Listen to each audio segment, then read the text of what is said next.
Assalamualaikum warahmatullahi wabarakatuh.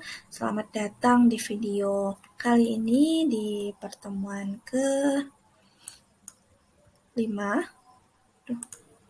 yaitu tentang deskripsi dan karakteristik generasi alfa.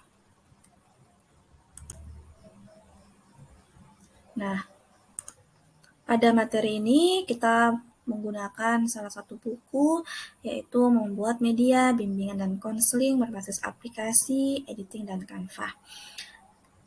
Nah, materi ini berada di bab 4 tentang deskripsi dan karakteristik generasi alfa dan Z, yaitu terdapat di halaman 16 sampai dengan 27. Nah, mahasiswa boleh menambahkan referensi lainnya sebagai bahan acuan, tambahan materi untuk mendapatkan berbagai informasi tentang generasi alfa dan Z. Nah, kegiatan belajar yang pertama yaitu kemampuan akhir pada bab ini, yaitu mampu mendeskripsikan dan mengenal karakteristik generasi Z dan alfa. Kemudian, yang kedua, bahan kajian pada bab ini yaitu pertama, mendeskripsikan generasi alfa. Jadi, generasi alfa dan Z adalah yang lahir dari tahun 1995 sampai saat ini. Jadi, tentunya generasi alfa berbeda dengan generasi Z. Misalnya, generasi Z lahir mulai tahun 1995 sampai dengan tahun 2010. Dan generasi alfa lahir mulai tahun 2011 dan masih terhitung hingga saat ini. Nah, budaya dan masyarakat dapat dipengaruhi oleh generasi Z. Generasi Z memiliki kemampuan dalam memanfaatkan berbagai macam perubahan jenis teknologi dalam berbagai sendi kehidupan. Nah, generasi ini akan menjadi generasi penerus yang akan membangun bangsa Indonesia 20 tahun ke depan. Dan karakteristik generasi Z cenderung toleran dengan perbedaan kultur dan peduli dengan lingkungan dunia maya. Sedangkan karakteristik generasi alfa lebih mudah akrab dengan hadirnya teknologi dan pembaharuannya, serta lebih fleksibel terhadap apapun, namun bisa jadi memiliki pribadi yang tertutup. Terdapat juga bahan kajian tentang faktor menentukan generasi Z. Jadi faktor pertama, ini menurut Grindel, ada 7 faktor yang menentukan generasi Z, yaitu pertama, secara demografis berubah. Ya. Jadi generasi Z lahir di zaman yang berubah dengan cepat. Kemudian yang kedua, didefinisikan secara generasi. Jadi generasi Z adalah generasi yang jenuh teknologi, diberkahi secara materi, terhubung secara global, dan sedang menempuh pendidikan formal. Kemudian yang ketiga yaitu faktor integrator digital. Hampir semua bidang kehidupan dari generasi Z telah mengintegrasikan teknologi sehingga dikenal sebagai integrator digital. Nah, faktor keempat yaitu generasi Z yang fokus secara global. Nah, generasi pertama yang benar-benar mendunia di generasi Z ini sangat aktif menggunakan media teknologi. Kemudian faktor kelima yaitu terlibat secara visual. Banyak dari generasi Z memilih untuk menonton video yang merangkum suatu masalah daripada membaca artikel untuk membahasnya. Nah, kemudian faktor keenam yaitu reformasi pendidikan, sementara pemerintah federal menargetkan 90% siswa menyelesaikan 12 pada tahun 2015. Tidak hanya siswa yang berubah, tetapi juga sekolah mereka dengan pergeseran dari berpusat pada guru menjadi lebih adaptif pada siswa. Nah, dari konten didorong keterlibatan yang terfokus dan dari penyampaian formal ke lingkungan yang lebih interaktif. Nah, sedangkan dilihat dari generasi alfa, itu menurut Rusnali mengemukakan bahwa profil generasi alfa di Indonesia dapat dilihat dari dua sudut pandang. Yang pertama sudut positif dan yang kedua adalah sudut negatif. Nah, selanjutnya tugas perkembangan. Jadi, ini adalah bahan kajian kita pada materi kali ini cukup banyak karena sebagai seorang konselor nantinya atau guru BK, mahasiswa sebaiknya mengetahui bagaimana karakteristik generasi alfa yang akan diajarkan nanti atau yang akan diberikan pelayanan, bimbingan, dan konseling, dan mesti juga mengetahui bagaimana menghadapi generasi Z atau yang seusia dengan mahasiswa saat ini. Apa yang harus dikerjakan pada kegiatan belajar? Jadi yang pertama, menjelaskan deskripsi generasi alfa dan Z. Jadi mahasiswa wajib atau mampu menjelaskan deskripsi generasi alfa dan Z. Yang kedua, mahasiswa mampu menjelaskan karakteristik generasi alfa dan Z. Dan yang terakhir, tetap mereview materi untuk mengukur sejauh mana tingkat pemahaman dan kemampuan mahasiswa dalam memahami generasi Z dan alfa. Nah, ini yang tadi Ibu jelaskan bagaimana itu generasi Z dan alfa. Ini adalah perbedaannya. Jadi generasi Z lahir di tahun 1995 sampai dengan tahun 2020. Nah, generasi Z memiliki kemampuan dalam memanfaatkan berbagai macam perubahan jenis teknologi dalam berbagai sendi kehidupan. Dan karakteristik generasi Z ini lebih cenderung toleran dengan perbedaan kultur dan peduli dengan lingkungan di dunia maya. Untuk karakteristik atau penjelasan dari generasi A, yaitu generasi A yang mulai lahir di tahun 2011 hingga masih terhitung saat ini. Kemudian lebih mudah akrab dengan hadirnya teknologi dan pembaharuannya, dan tentunya karakteristiknya lebih fleksibel terhadap apapun, namun bisa jadi memiliki pribadi yang tertutup.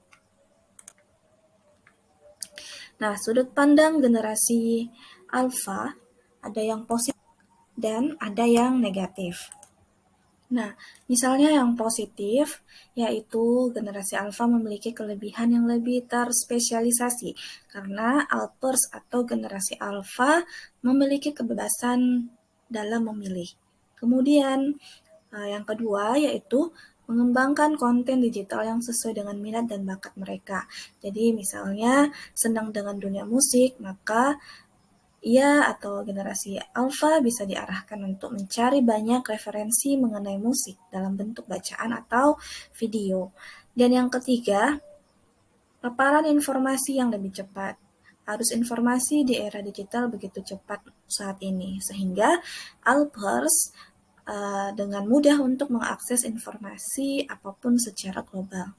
Selanjutnya yang keempat, mempunyai kesempatan untuk berkembang lebih informatif dan kritis dari berbagai informasi yang didapatkan dari perangkat digital yang dimiliki.